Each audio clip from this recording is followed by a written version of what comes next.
Welcome to Kenton Teaches. Enjoy the video. You start by confirming prerequisites. Make sure Alight Motion is updated and you have enough free storage.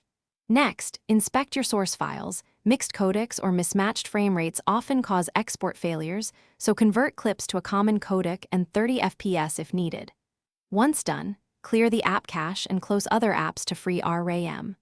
Also disable experimental settings. They can destabilize export. This immediate setup prevents many errors and prepares the project for the next corrective steps.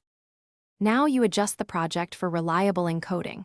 Open composition settings and standardize to 30 FPS and 1080p or match the predominant source.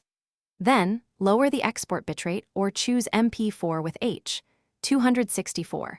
That reduces processing strain and increases compatibility. If heavy effects or nested compositions still fail, render shorter segments individually. This isolates problematic layers. Once a segment exports, you can re-import and stitch the final video. These steps reduce memory spikes and decoding errors during export.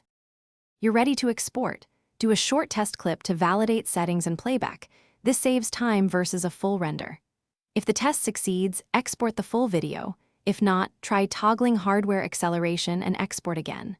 Should errors persist, back up the project, reinstall the app, or try exporting on another device to isolate hardware issues. Finally, if mobile export still fails, export project files and use a desktop converter to produce the final MP4. One key troubleshooting tip: always test short clips to pinpoint failure points. Thanks for watching. Please subscribe if this video was helpful.